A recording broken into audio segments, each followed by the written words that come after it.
Olá, boa noite. Seja bem-vindo ao programa Primeiro Plano desta sexta-feira da Paixão de Cristo. Hoje o nosso programa está bem especial. Vamos começar a edição de hoje falando das notícias do Vaticano. A nossa equipe conversou com Silvonei José sobre as celebrações que o Papa Francisco presidiu no Tríduo Pascal. Vamos acompanhar.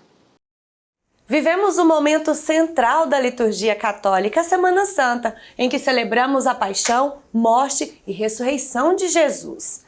Para saber qual é a programação do Papa Francisco neste período, nós vamos conversar agora com o Silvonei José, que nos recebeu com muito carinho, ele está direto no Vaticano. Silvonei, Tríduo Pascal aí, como que vai ficar? Uma alegria estar com vocês. Olha, Papa Francisco, todos os anos, nos surpreende com a Quinta-feira Santa. Começamos com o Tríduo Pascal, com o Lava-Pés, mas na parte da manhã nós temos a Missa Crismal, né? Que será aqui às 9h30 da manhã, 5h30, hora de Brasília. Na parte da tarde, com a missa, como nós conhecemos no Brasil, a missa do Lava-Pés. Depois temos a sexta-feira, que no período da tarde teremos às 5 da tarde, portanto 1 da tarde, hora do Brasil, a celebração da Paixão do Senhor, presidida pelo Papa Francisco, sempre na Basílica Vaticana, e na tarde, ou para vocês tarde, já que estaremos por volta das 5h15 da tarde, 21h15, hora aqui de Roma, o Papa então deixa o Vaticano e vai até o Coliseu de Roma para a Via Sacra da Paixão do Senhor. É um dos momentos mais sugestivos, né, da Semana Santa, pelo fato do lugar, primeiro o Coliseu e também pela noite, a iluminação do Coliseu e as pessoas com as suas velas na mão nessa procissão, nessa Via Sacra da Paixão. Nosso olhar vai para o Sábado Santo, né? Papa Francisco preside na Basílica Vaticana a Vigília Pascal, a noite das noites, a vigília, né?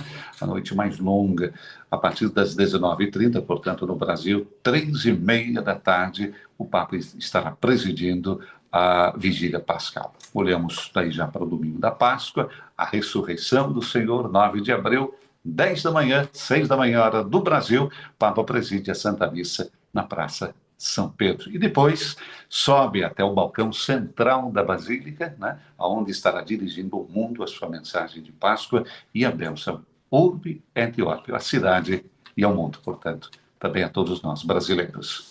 E é importante que todos os católicos se preparem para viver esses momentos, né, Silvonei? Com certeza, a preparação, a gente já viveu esses dias todos aqui se preparando e para chegar no Tríduo, para chegar a alcançar esse momento da ressurreição, a gente tem que estar com o coração muito preparado. Pois é, nós vivemos já no Domingo de Ramos a entrada triunfal de Jesus. É o dia que nos permitimos da alegria, porque é ali, né, que Jesus se mostra realmente que não é o rei que veio para comandar, mas era o servidor. Ele entra dentro de Jerusalém num jumento. Então, tudo aquilo que acontece nessa semana não é simplesmente para coroar tudo aquilo que ele fez na sua existência, né? Recordamos que Jesus veio trazer uma nova mensagem para tocar o coração das pessoas, o novo mandamento do amor, né? Então, isso ele demonstra na semana. Nós tivemos toda a quaresma, esse caminho de conversão. E conversão nos diz mudar a nossa vida, nosso sentido existencial. Porque nós temos uma razão de ser, nós temos uma razão para professarmos a nossa fé. Porque alguém já pagou, né, o nosso pecado, porque alguém já nos redimiu e alguém ressuscitou por nós. Exatamente. Silvonei, muito obrigada por compartilhar com a gente. Eu tenho gratidão por você participar do programa e vamos juntos celebrar esse momento. Deus abençoe todos vocês e um bom trabalho. É chegada a hora de relembrarmos a paixão, morte e ressurreição de Cristo. Nos próximos dias teremos uma programação especial em Trindade. Vamos ver na reportagem do Alex Rodrigues. Mais uma vez para a gente falar desse momento super importante que se aproxima do Tríduo Pascal. E para isso eu estou aqui com o Padre Alexandre. Padre, primeiramente, sua bênção. Deus abençoe, Alex. Padre, para quem está em casa, né, está se aproximando desse momento que é tão esperado por todos nós na Semana Santa, né, e eu queria que o senhor explicasse, né, um pouco mais, até de uma forma, como se fosse uma catequese aqui para quem está em casa, o que significa né, esse tríduo pascal a partir ali da tarde de quinta-feira, né? Com certeza. Bem, Alex, como você bem já começou dizendo, muita gente talvez não saiba, mas o tempo do tríduo pascal é um tempo litúrgico dentro da Semana Santa.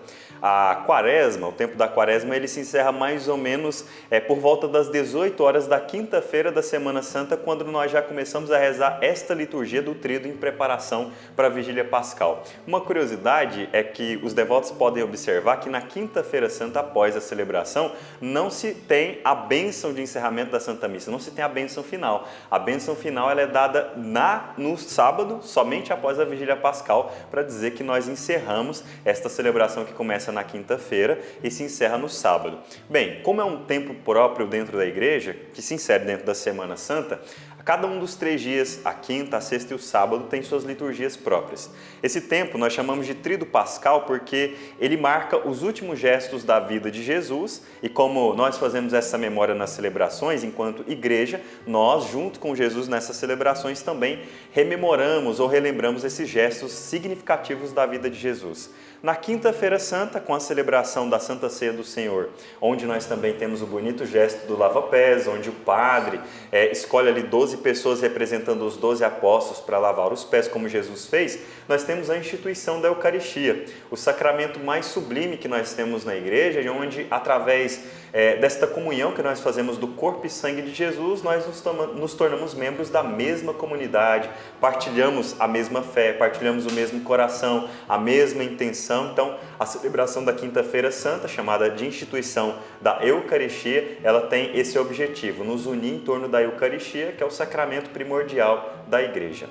Depois, na sexta-feira da Paixão, Sexta-feira Santa, nós temos o costume de nas 15 horas da tarde, em todas as capelas, igrejas, catedrais, enfim, em todas as igrejas católicas do mundo, celebrarmos a Paixão de Nosso Senhor Jesus Cristo. Uma curiosidade é que nesta celebração não se celebra a Eucaristia. Em todos os lugares do mundo, em todas as igrejas do mundo, nós rezamos uma celebração da palavra, que tem uma liturgia própria, mas não é a Santa Missa, não acontece a consagração do pão e do vinho. Justamente porque nesta celebração nós fazemos memória à paixão de Jesus, a sua passagem, a sua Páscoa, a sua morte. Então nós não rezamos o santo sacrifício, não há consagração da Eucaristia nesse dia.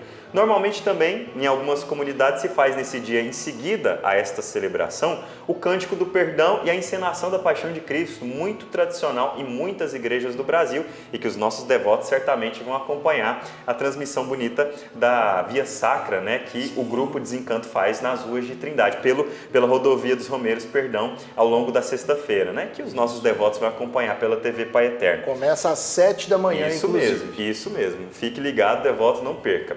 No Sábado Santo, nós temos 2 celebrações importantes. Em primeiro lugar, por volta da manhã até o meio-dia, se reza então a celebração das dores de Nossa Senhora, onde nesta celebração nós relembramos que Maria, mãe de Jesus, sofreu com seu filho até o Calvário. Então em cada uma das 7 dores, as tradicionais 7 dores de Maria, nós relembramos um momento importante dos últimos passos de Jesus, né? E também de Maria, que como mãe de Jesus, mãe de Cristo, acompanhou esse itinerário de seu filho rumo à crucificação e morte. Durante esse dia não há nenhuma outra celebração, porque a igreja está em luto pela morte de nosso Senhor Jesus Cristo, né? Que encarnado na pessoa humana, né? No corpo humano, Jesus Cristo também morreu, como todo ser humano um dia fará a sua Páscoa. Então a igreja está em luto até a celebração que para nós é o ápice de todo o ano litúrgico, a celebração da Vigília Pascal, a mais importante de todas as vigílias, onde nós, junto com toda a igreja no mundo, celebramos a Páscoa de Jesus, que significa a sua ressurreição. E também, uma vez Cristo tendo ressuscitado pelo poder e pela glória de Deus Pai, Ele também nos traz essa dádiva, a dádiva da ressurreição de todos nós. Então, esses 3 dias que formam um tempo litúrgico dentro da igreja, o tempo ou a celebração da Vigília Pascal, o tríduo pascal, como nós costumamos dizer, ele nos ajuda a preparar bem esse tempo para a celebração da vigília, ele tem esse objetivo.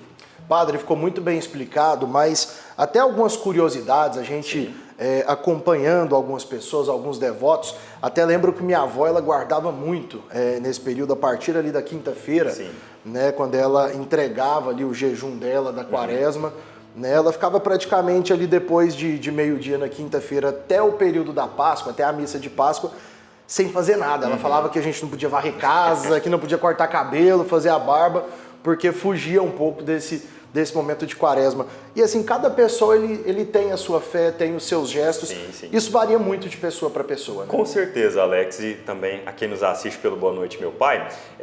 A igreja nos pede que a gente guarde o jejum e a abstinência de carne na quarta-feira de cinzas, início da quaresma, e na sexta-feira santa, de maneira obrigatória. Claro que é dispensado para os menores de 18 anos e para quem tem mais de 60. O jejum é dispensável para essas pessoas e também a abstinência de carne.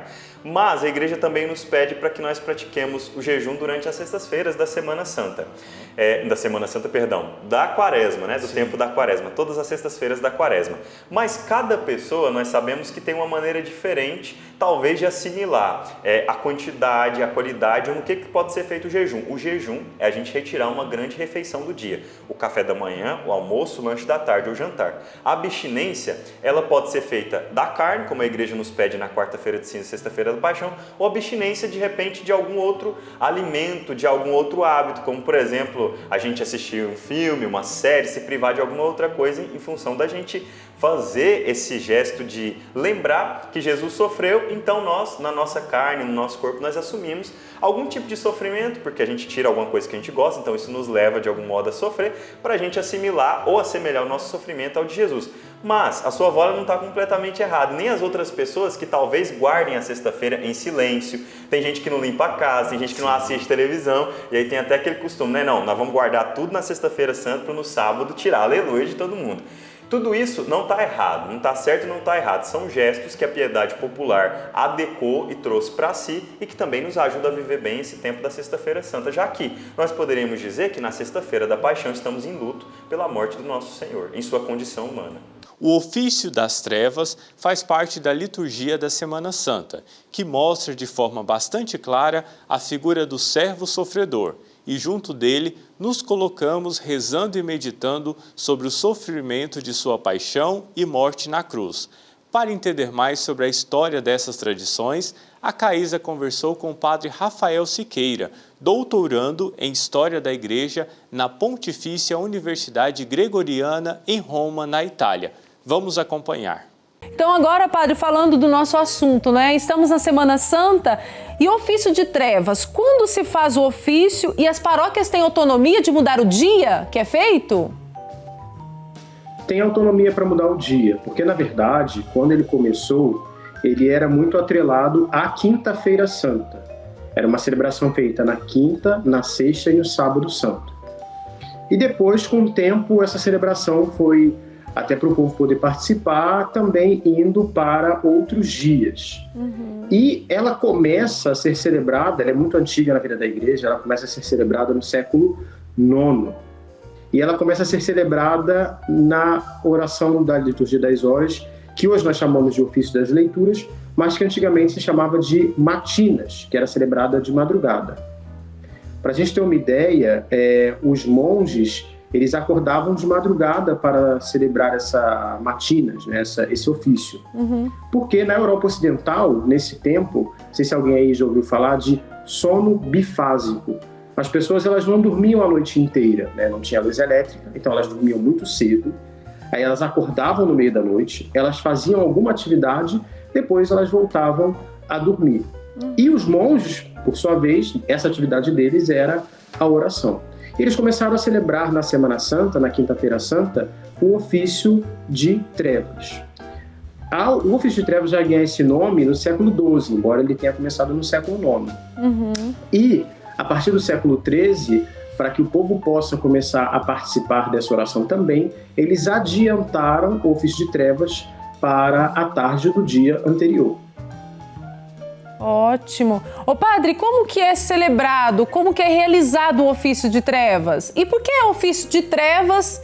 E algumas pessoas acham que falam ofício das trevas, mas é de trevas o certo, não é? Depende. Vai ter gente que vai falar ofício de trevas e tem gente que vai falar ofício das trevas. Não muda tanto, mas acho que em português brasileiro hoje não soa muito bem o ofício das trevas. Né? É melhor de trevas. Entendi. Não soa muito bem, mas pode ser. Então depende do local, é isso, padre? Por exemplo, em italiano é ufficio delle tenebre, ou seja, das trevas. Aham. Mas no Brasil fica melhor de trevas, trevas. né? Porque das trevas fica parecendo uma coisa... E como que é realizado, padre, o ofício de trevas? Bom, um elemento muito central desse ofício é o chamado tenebrário. Não sei se você já viu, Caís, é aquele candelabro com 15 velas. Com as velas. Isso, um triângulo, esse mesmo. E ao longo, né, ao curso do ofício, essas velas elas vão sendo apagadas. O ofício ele tem algumas particularidades. Além de apagar essas velas, tem também que os salmos, por exemplo, não se diz o glória ao Pai. Algumas orações não são ditas em alta voz. Isso ganhou um sentido espiritual ao longo do tempo, como se fosse o luto da igreja. Embora no início não fosse assim. O tenebrário estava ali porque era feito de madrugada, então precisava de velas. E aí ganhou-se ali o tenebrário e pronto. O apagar-se das velas disse que começou porque, como esse ofício inicialmente era celebrado de madrugada, no final dele já estava amanhecendo, então eles iam apagando as velas. Mas ninguém sabe ao certo dizer por quê, e nem o número. Porque, por exemplo, na França, há um tempo... Eu iria perguntar para o senhor, por que 15 velas? Tem algum significado? Então, alguns dizem que são os apóstolos e mais alguns. Por exemplo, teve um tempo que o tenebrário tinha 72 velas, para significar os 72 discípulos do Senhor. Há um tempo ele passou a ter 24, né, os 12 apóstolos e mais o povo que seguia Jesus. Então não tem um número, o porquê do número, né? Então hoje ficou-se 15 velas, né? No caso uma, que seria o Cristo, e mais 14.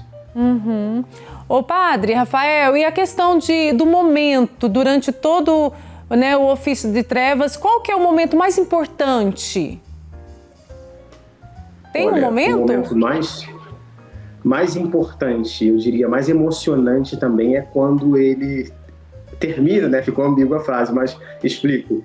No sentido de que a gente vê a igreja toda apagada, e aí só tem aquela vela que simboliza o Cristo acesa. Essa vela também é chamada em alguns lugares de galo de trevas. Sim. Né? Porque como era celebrado de madrugada, então anunciava o dia que estava nascendo. E essa vela, ela é escondida pelo sacerdote e depois ela é mostrada de novo. Nesse momento, né, nem todas as paróquias fazem, mas o povo bate com os pés no chão ou bate nos bancos da igreja também. Faz um grande estrondo para simbolizar, a gente lembra da Sagrada Escritura, né, o grande tremor que houve da morte do Cristo. Entendi, padre. E na quarta-feira de trevas que se encerra a quaresma, padre? Exatamente, porque o tríduo pascal é algo à parte do ano litúrgico. Então, não estaria nem dentro da quaresma e nem é o tempo pascal, é o tríduo pascal. A celebração é o ápice da vida da igreja, pois é do ano litúrgico, pois é a celebração da paixão, morte e ressurreição de nosso Senhor. Ótimo. Ô, padre Rafael, e olhando para toda a experiência que nós fazemos na quarta-feira de trevas, nós podemos olhar para a nossa vida e perceber que há inclinações que nos rebaixam à condição mais miserável. No entanto, é tempo de descer com Jesus às sombras da morte para com ele também ressuscitar? Podemos fazer essa experiência? Fazemos essa experiência. Tem um teólogo italiano chamado Bruno Forte, e ele diz que se a vida nos dá cruzes, a vida também nos dá ressurreições, né? Se a gente tem todo dia cruzes para carregar, a gente também tem ressurreições. Hoje fala-se muito dos transtornos mentais, né, da solidão que as pessoas passam. Muita gente passa, muita gente desce a essa condição. Agora, muita gente também nessas celebrações pode entender que vai subir com o Cristo nessa condição de vida nova. Então, antes de ser um momento de desespero, né, a gente fala dos simbolismos das velas que vão se apagando, do povo que bate, né, no chão, nos bancos, mas não termina ali. Né? Tudo vai terminar na grande vigília das vigílias. Então, eu penso que seja uma boa oportunidade para você que está em casa, está passando um problemão daqueles que ninguém pode resolver, Jesus pode. Isso mesmo, com certeza. Confiança, o que nós falávamos lá no início do programa, confiança e muita fé. Mas, Padre Rafael, nós também celebramos na quarta-feira, né, a procissão do encontro. Inclusive, nós temos imagens da procissão do encontro realizada no Santuário Basílica do Divino Pai Eterno em Trindade, Goiás, do ano passado, né? Uma experiência muito bonita. Eu gostaria que o senhor explicasse, padre, essa procissão do encontro, qual o significado de viver este momento? Bom, essa procissão do encontro, ela, diferente do ofício de trevas, ela não nasce lá atrás, né, na Idade Média, ela nasce já no tempo do Renascimento, nasce ali no século XV, só que elas vão ter um grande florescimento no século XVI, que é um tempo de reforçamento, digamos assim, da fé católica. E é um tempo onde o povo pode contemplar aquilo que a gente sabe que é o grande mistério da vida de Maria. Nós sabemos que Maria, ela foi assunta aos céus, que ela vive na glória junto com o seu filho, mas nós sabemos também que ela tem uma espada de dor que atravessa o seu peito. Então, na procissão do encontro, a gente visualmente pode contemplar, digamos, esse mistério, e é um mistério da vida de todos nós. Claro que nós estamos longe da santidade de Nossa Senhora, porque ninguém como ela, mas nós podemos também entregarmos as dores que nós temos em nossos corações à Nossa Senhora e ao Cristo nessa procissão, nesse momento de celebração. Ô Padre Rafael, e sempre na procissão de encontro, né? Maria que vai ao encontro, se encontra com Jesus para consolá-lo, com certeza ela também sai de lá restabelecida, consolada, mas na nossa caminhada nós também sempre estamos em busca de um encontro verdadeiro, não é, Padre? Para superarmos aí as dificuldades, não é? É verdade. E é interessante também, Caísa, entender que, ou perceber melhor, que nessas procissões que nós vemos, nos lugares onde geralmente se celebram as procissões do encontro, também tem a procissão do ressuscitado, né? É verdade. Então, aquilo que a gente dizia para o ofício de trevas, vale também para a procissão do encontro. Aliás, aqui na Europa Ocidental, na Itália, na Espanha, sobretudo na Península Ibérica, na Espanha e Portugal, talvez por isso nós tenhamos também a procissão do encontro no Brasil, as procissões mais fortes eram as procissões pascais, nem eram as procissões do encontro da Semana Santa, mas eram aquelas onde Maria encontrava com o Cristo ressuscitado. Olha. Aliás, teve um grande problema aqui na Europa porque muitos bispos e padres não gostavam dessa procissão do encontro com o ressuscitado, já que não tem na Sagrada Escritura nenhuma cena dessa exata de Maria correndo ao encontro do Cristo. Então, enfim, mas a piedade popular foi mais forte e até hoje temos. E o senhor falou, a piedade popular. Algumas igrejas não fazem essa procissão, e aí tudo bem. E aí tudo bem. E aí quem não faz pode ir para aquela paróquia vizinha onde faz aquela procissão bonita, faz o ofício de trevas. Ou quem não faz ainda, pode começar a pensar nessa piedade popular que vem desde o tempo da Renascença e está aí e diz muito ao povo, porque, sobretudo nós brasileiros, somos um povo muito visual, né? Nós gostamos do estético. Então chama a atenção e move os corações também a entender que o Cristo, mesmo sofrendo, ele vem consolar nossas dores, ele vem ao nosso encontro. E você falou aí, Caísa, que Maria vai ao encontro do Cristo, mas na verdade antes o Cristo quer que a gente vá ao encontro dele. Embora as dificuldades da vida, quando a gente está em comunidade, quando a gente está unido à fé da igreja, isso nos conforta muito. Saber que a gente faz parte dessa grande família que é a igreja, uma família que sofre, uma família que caminha, mas uma família que sabe que está destinada à glória do céu, isso ajuda muito. Então olhe bem para a liturgia da Semana Santa. É uma liturgia cheia de dores, cheia de, como você disse, né, que a gente desce, mas é uma liturgia de esperança. É um sinal de esperança para a vida de cada um de nós. Então, fiéis do Brasil inteiro e de língua portuguesa que aí nos ouvem e veem, por favor, não deixe de aproveitar esse momento que Deus e a Igreja providenciaram para você. Isso mesmo. O senhor nos dá a bênção, Padre? Claro. O Senhor esteja convosco. Ele está no meio de nós. Abençoe-vos o Deus Todo-Poderoso, Pai, Filho e Espírito Santo. Amém. Amém. Padre Rafael, até a próxima. Uma ótima missão aí para o senhor, viu? Muito obrigado. Como se diz aqui na Itália, arrivederci. Arrivederci. Tchau, tchau. É momento do nosso rápido intervalo, mas daqui a pouco eu estou de volta. Estamos de volta com o programa Primeiro Plano dessa semana. A Páscoa representa tempo de renovação e conversão. É necessária a presença constante da misericórdia divina, que se manifesta pelo sacramento da confissão.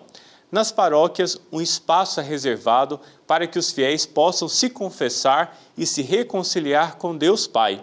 Vamos conferir uma reportagem do Alex Rodrigues.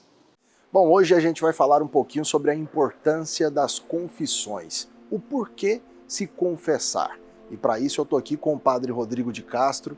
Padre, mais uma vez, bom estar ao seu lado aqui na TV Pai Eterno. Conta pra gente o porquê que as pessoas devem se confessar. Quem se confessa ao sacerdote se confessa a Jesus. E é sempre uma grande experiência. Esse sacramento foi instituído pelo nosso próprio Deus. Ele nos ajuda a compreender que através do sacerdote nós fazemos uma grande experiência da misericórdia de Deus. Reconhecer os nossos pecados, acusar os nossos pecados e buscar, através do sacerdote, a grande graça da remissão de nossas culpas através da confissão. Confessar é um grande ato que nos exige muita humildade, simplicidade e abertura de coração, para que assim nós possamos estar abertos a receber o perdão que vem de Deus através do sacerdote. Padre, assim, nesse momento de Semana Santa, Páscoa também se aproximando, né? Importante renovar esses votos, né? Levar de repente algo que esteja nos incomodando, né? Ouvir uma palavra de algum padre, de algum sacerdote. Importante também nesse momento? Muito mais do que importante, todo fiel católico deve, aqui vou usar essa palavra um pouquinho pesada, mas para que possa ficar gravada nos nossos corações, por obrigação.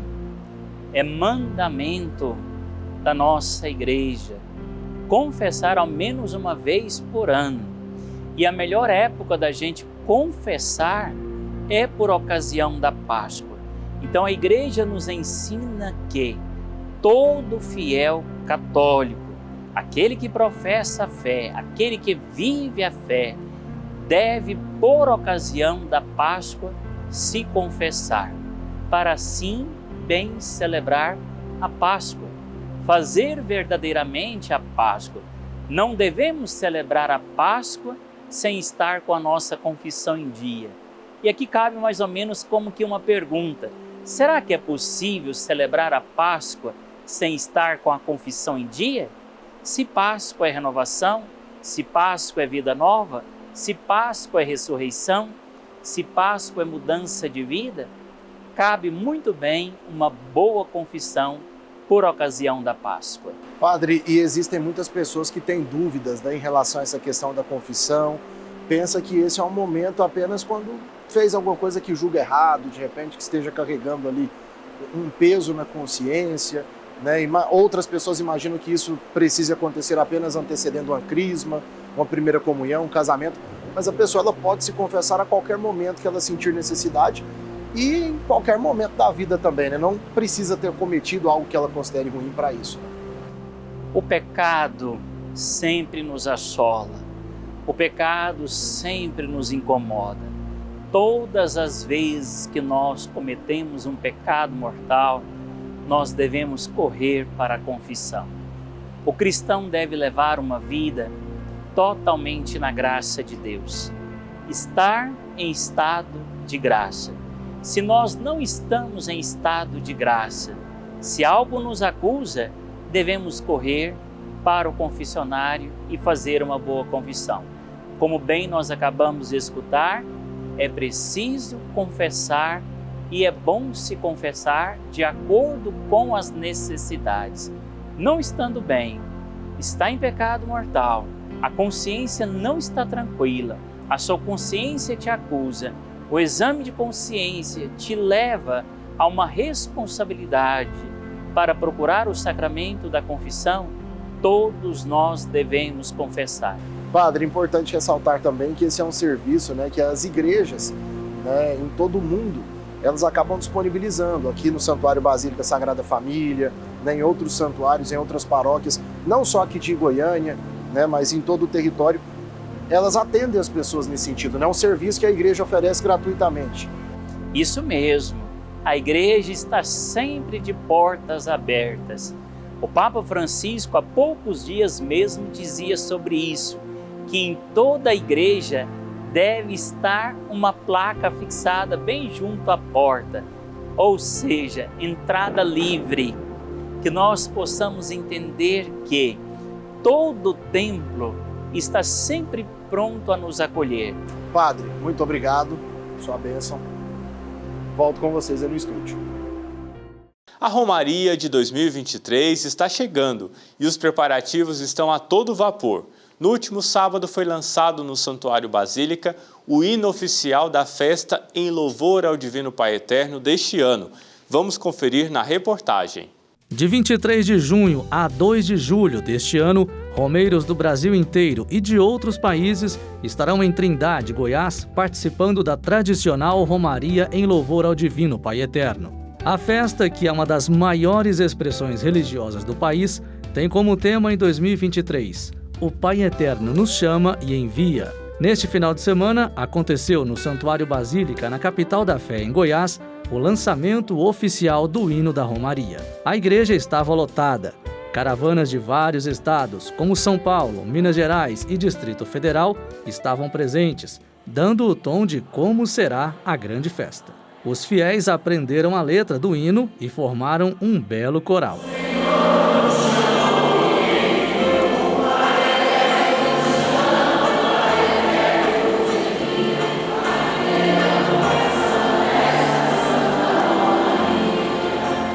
O reitor do Santuário Basílica, Padre Marco Aurélio, falou como o hino foi inspirado para este ano. Nós sabemos que aqui na Romaria, nós temos o grande hino da Romaria, que é Somos Povo de Deus Caminhando. Um hino que todos os romeiros cantam há quantos anos, fazendo memória desse acontecimento da fé, do amor, de um povo que caminha ao encontro do Pai Eterno, de um Deus que se encontra com o seu povo. Essa manifestação de amor e de vida, de unidade, acontece aqui em Trindade há 183 anos. E é desse clima de oração, de festividade, que também nós já há alguns anos, para tentar fazer com que as pessoas se aproximem um pouco mais do temar da Romaria, criamos um hino oficial da Romaria, que é justamente o tema da Romaria. E este ano o tema, o Pai Eterno chama e envia. É uma oportunidade, como disse, de democratizar essa palavra, fazer chegar ao coração das pessoas esta mensagem de amor de um Deus que convoca, que chama e que nos envia a missão. Então hoje, de modo muito festivo, um momento tão solene e importante, justamente aqui celebrando esta 7ª novena, que nós queremos fazer chegar até o Romeiro do Pai Eterno esse hino oficial preparado a muitas mãos, que por algumas pessoas que prepararam este hino, para que todos possam cantá-lo, festejar e se preparar bem para a nossa Romaria 2023. Ele conta sobre a expectativa para a Romaria de Trindade, mostrando que toda a equipe já está trabalhando muito para que tudo seja uma grande festa. Todos estamos trabalhando muito, os missionários redentoristas, a Associação Filhos do Pai Eterno, o Santuário, todos estamos trabalhando para que o romeiro seja bem acolhido. Toda a estrutura sendo pensada, a liturgia já está toda pronta para esta Romaria. E este ano temos um momento especial, né? uma diferença de outros anos de outros anos da Romaria, porque a novena solene, as novenas, serão novenas com a Santa Missa. Então as pessoas que participarem deste ano poderão rezar a novena e também comungar durante a novena. Uma forma da gente se aproximar um pouco mais de Cristo Jesus, celebrando a nossa fé, o amor de Cristo, que nos reúne e nos faz fraternos.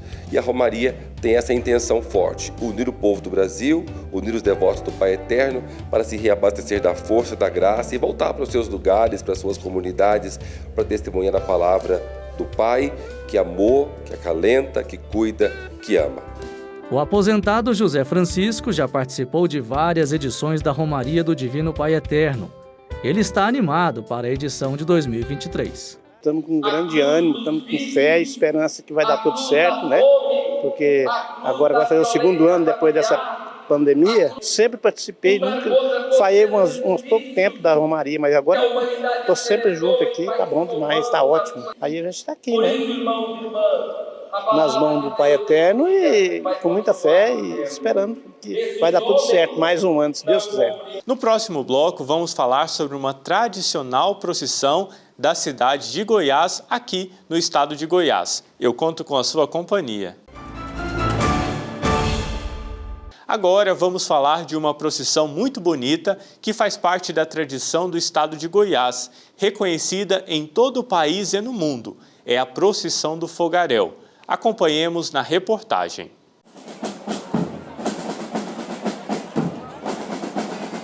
Vivendo a Semana Santa, cidades históricas como a antiga capital do estado de Goiás, a cidade que leva o mesmo nome, a antiga Vila Boa, resguarda tradições importantes que foram trazidas para cá ainda no começo do século XVIII.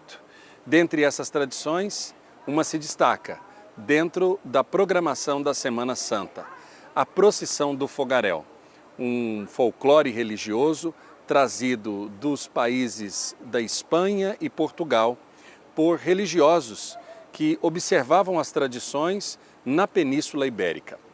O professor doutor Rafael Lino Rosa conta um pouco para a gente sobre a história do Fogaréu.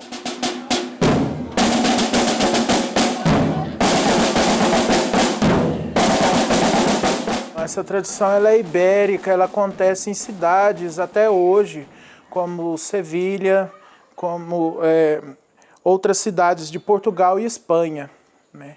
A cidade de Goiás, por estar do lado de cada linha do Tratado de Tordesilhas, ela recebeu muita influência espanhola, né?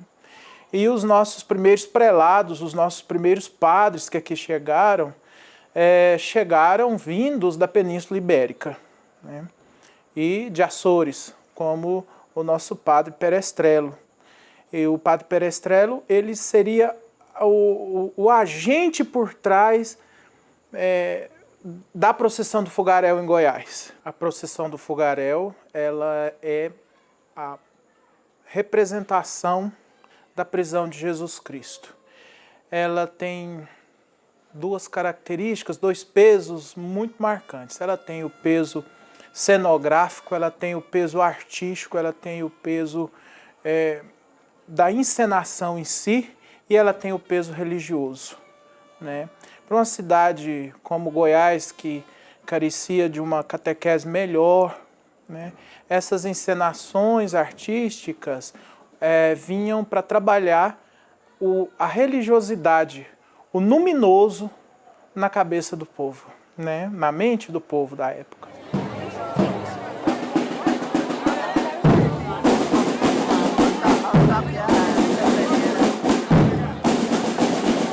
É uma emoção gigantesca, o senhor não imagina quanto está aqui dentro efervescendo a energia que essas pessoas, esse momento contempla, principalmente por falar de Deus, falar de fé. Então nós vamos viver a partir de agora os últimos passos de Jesus.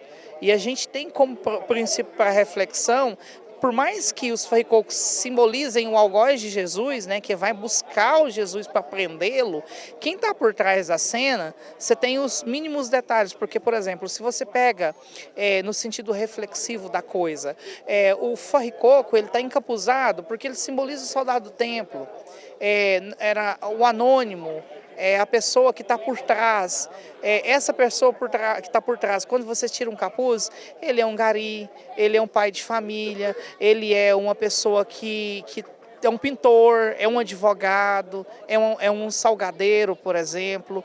Então, são pessoas simples, são pessoas do povo que são as mesmas pessoas da época de Jesus.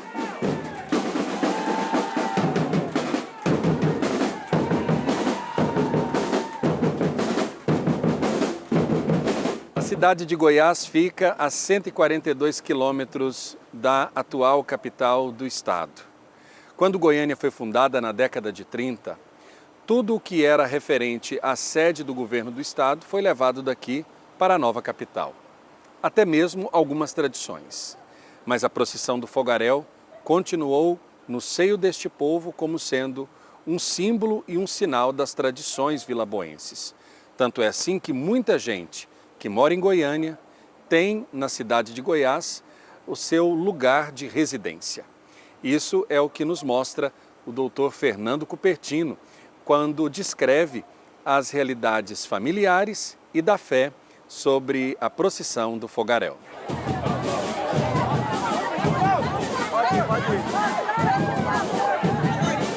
Olha, eu vou lhe dizer assim, quando eu me refiro a eu vou para casa, é aqui. Né? Eu moro em Goiânia a maior parte do tempo, né? Venho aqui, infelizmente, poucas vezes, mas é aqui que eu me sinto em casa. Então, quando eu ultrapasso a Serra Dourada, é para mim a chegada em casa. Eu acho que as pessoas da cidade ainda conservam muito essa visão de que o fogaréu é uma expressão de fé, é uma manifestação de fé. Né? Faz parte dessa caminhada da Semana Santa que leva à Páscoa. Não é? E que aqui em Goiás, o senhor sabe bem disso, a nossa Semana Santa, na verdade, são 3 semanas. Né? Então, temos Semana de Páscoa, Semana das Dores e Semana Maior, e isso está inserido, né, nesse percurso. E as pessoas da cidade fazem muita questão de manterem essa dimensão. Evidentemente que recebem, como vocês veem, recebemos visitas, pessoas que vêm de fora, muitas delas também com o espírito religioso, mas vêm motivado pela curiosidade de ver um espetáculo que nunca viram e que já viram pela televisão, acharam bonito e tudo, e querem ver. E assim, na maioria das vezes, depois que assistem a primeira vez, dizem que o evento tocou, não é? Que despertou na pessoa aquele sentimento, né, de transcendência, de vontade de comunhão com Deus, de percorrer junto esse caminho da paixão e que leva à ressurreição. Aqui recordamos, assegurou essa justiça. Ele virá como juiz. No seu julgamento dirá. O resgate e a atualização de tradições como a procissão do fogaréu na antiga cidade de Goiás é referência como patrimônio imaterial para muitas cidades e para muitos países. Aqui na cidade, muitos são os que vêm observar essas tradições e conhecer um pouco mais dessa história. Mas as famílias desta cidade guardam essas tradições como um resgate com muita responsabilidade, mas também com muita fé. É o que nos descreve Maria Carmen Jubé. Ela, que é formada em Direito, trabalhou por muitos anos em Goiânia, tem na cidade de Goiás também residência.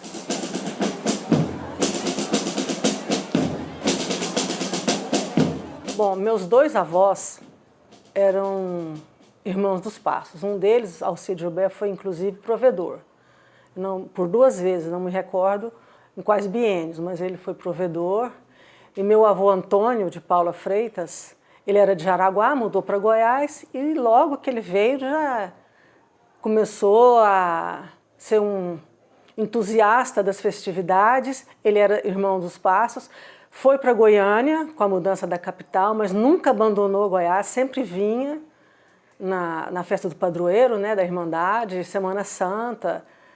Inclusive, ele tem uma música, ele compôs uma música para ser tocada na procissão do Senhor Morto. É a marcha fúnebre número 1. Todo ano, quando está saindo a procissão, subindo o Colégio Santana, via de regra, ela é executada pela banda. Porque se a gente for, por exemplo, prestar atenção na letra dos motetos que são cantados no início, na Santa Ceia e na prisão, se a pessoa tiver noção da letra, a gente está vivenciando o Evangelho. É muito bonito. Eu penso para uma criança gravar na mente, ela assistindo o fogaréu, e a pessoa explicando, como me foi explicado, eu acho mais fácil ela ter essa interação com o Evangelho. E essa religiosidade não pode faltar, não pode deixar de existir. Eu fico observando que a face, né, das pessoas, as pessoas rezando, outras chorando, outras maravilhadas com a plasticidade da procissão, mas a coisa da fé emociona, chama muita atenção. É muito bonito. Como é que mexe com a pessoa?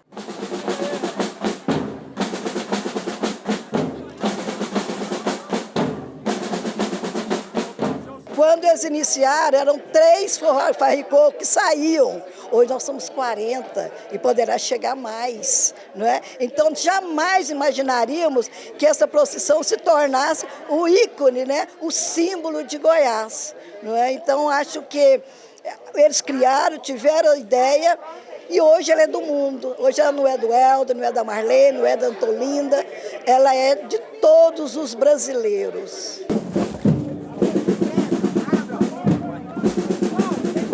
Tradições importantes para liturgias, procissões que lembram as celebrações antigas da Semana Santa em cidades históricas espalhadas pelo nosso país.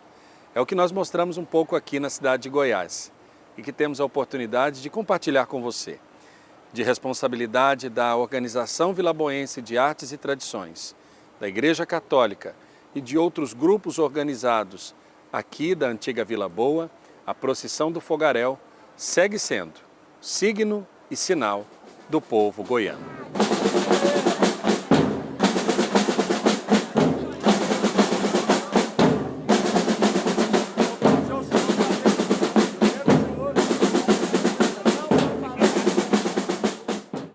Na última missa, antes do Tríduo Pascal, a Igreja celebra a missa do Crisma, que é o momento de renovação das promessas sacerdotais por parte dos sacerdotes diante do bispo e a bênção dos santos óleos. Vamos acompanhar agora na matéria especial.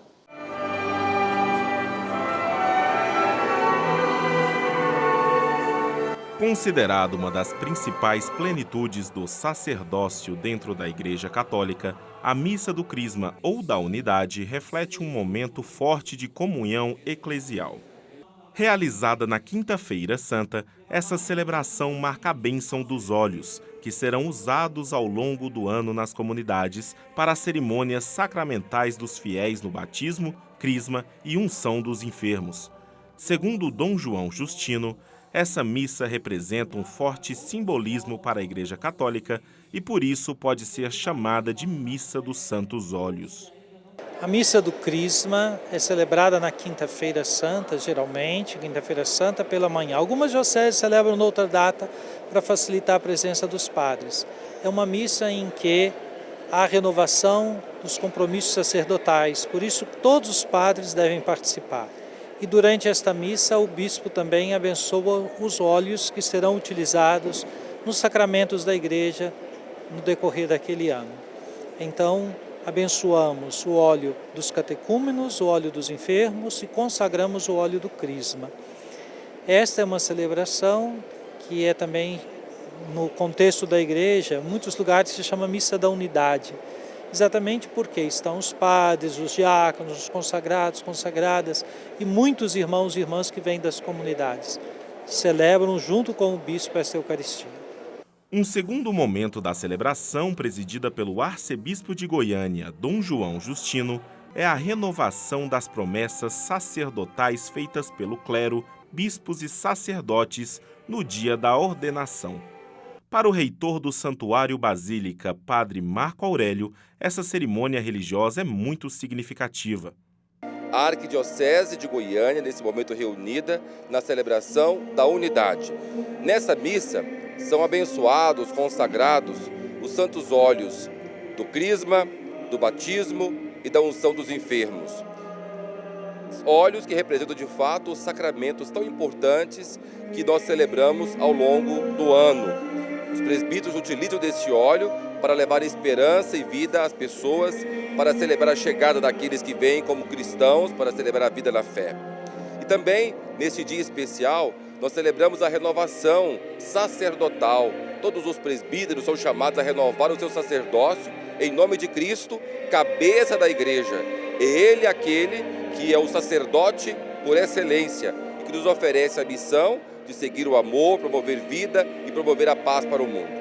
A Basílica do Divino Pai Eterno estava cheia de devotos que, mesmo com a rotina corrida, tiraram um tempo para participar da missa e refletir a respeito da Palavra de Deus, que, de acordo com o arcebispo Dom João Justino, está como fundamento da nossa fé.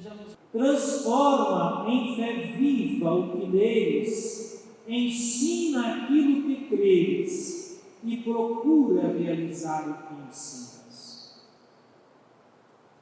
Desde então fomos constituídos mensageiros do Evangelho. Isso passa pela escuta, leitura da palavra, pelo ensino dessa palavra e, sobretudo, pela vivência. A melhor forma de ensinar o Evangelho é procurar realizar o que ele ensina. Somos mensageiros do Evangelho, mais por nossos gestos e atitudes do que por nossas palavras. Para o Lorival de Faria, essa celebração é muito especial. A gente que já frequenta isso aqui há muitos anos e nunca perdemos nenhuma missa aqui nos domingos. É uma missa muito bonita. E é uma coisa que a gente é tão apaixonado por as missas, que é essa dos olhos, né? Que eu cheguei a comprar uma residência aqui, que eu pudesse ficar mais perto.